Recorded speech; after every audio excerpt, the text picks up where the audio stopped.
Perform integrated change control. Very important process because this is where you review, approve, reject, accept changes which are coming from the change request, right? So this process is important because this is where the changes get implemented. This is where you can, if you need more money, you have to get the more money, and those things happen in this process. So perform integrated change control process, the process of reviewing all change requests, approving changes and managing changes to the deliverables, organizational process sets, project documents, and the project management plan. So you're just reviewing all of these things and approving and rejecting also, right? So that's very important for the changes. This is how it's different. In the previous process of modern kind of project work, you're kind of tracking and reviewing. Here you're actually approving things. Okay, that's a major difference. Now, inputs to perform integrated change control.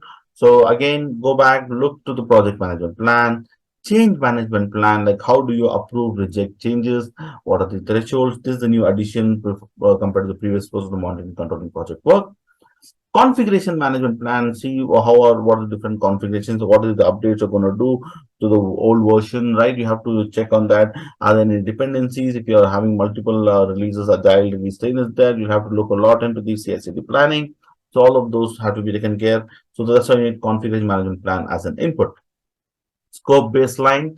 Yes, you need to know what is the scope baseline. If the after the review of the change, is the scope being increased or is the scope being decreased, or have we not met the scope, or are we delayed because we couldn't give the scope, where the issues with the scope, right? So you have to have the scope baseline. Schedule baseline, are we on time or not? That's also an input.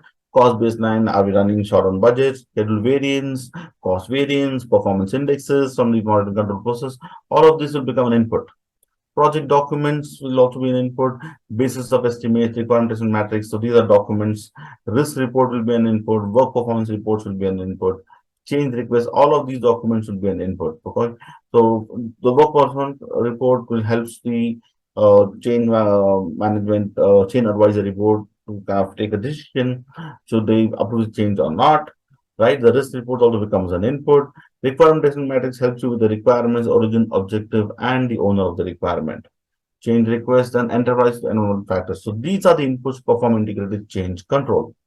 Okay. Now, what is the best thing to do when you want to make the changes? Okay, so that's remember this is important for you for PMP examination. See the pencil icon over here. So you should know this concept pretty. So first is prevent the root cause of the changes. Okay, then identify the need for change. Is there actually need for change? So as a project manager, always try to avoid changes. Now, if you can't avoid the changes, then now look for permanent fix by preventing the root cause of changes. Identify the need for changes. Evaluate the impact. Okay, if I apply this change, where is the impact? When you're trying to answer questions, right? You analyze and then you evaluate the impact of that solution going to pick. Identify options. Do you have funds with me? Can I fast track the project to get this done faster? Can I crash it? Can I do resource leveling? Or can I use contingency resource? See, what are the options you have even before you go and ask for money from your management or from the customer, right? Create change request, get the change request approved. Then update status of change in the change log. So this is the way you have to kind of best thing when you want to make changes. Adjust project management plan, baseline project documents as needed. Okay, tools and techniques to perform integrated change control, expert judgment, change control tools, data analysis to the alternate analysis, cost benefit analysis, decision making, voting, automatic decision making, multi-criteria decision analysis. Now, when you're trying to approve, right? So probably the change advisory board might go for voting, or if only one person has to take a decision, it will be automatic decision making, or if multiple people needs to make decision, right?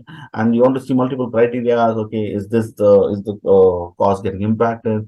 Is the revenue impacted, margin impacted, or the deadline was a reputation issue? What are the different criteria you want to make a decision before you want to approve or reject that particular change request?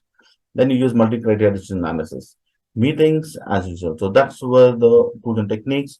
And finally, what is the output? The most important outcome is approve change request, right? And updates to project management plan. Any component of the project management plan, project document updates, and change log will be updated. So that's about perform integrated change control. Okay, so the most important thing is reviewing and approving of changes.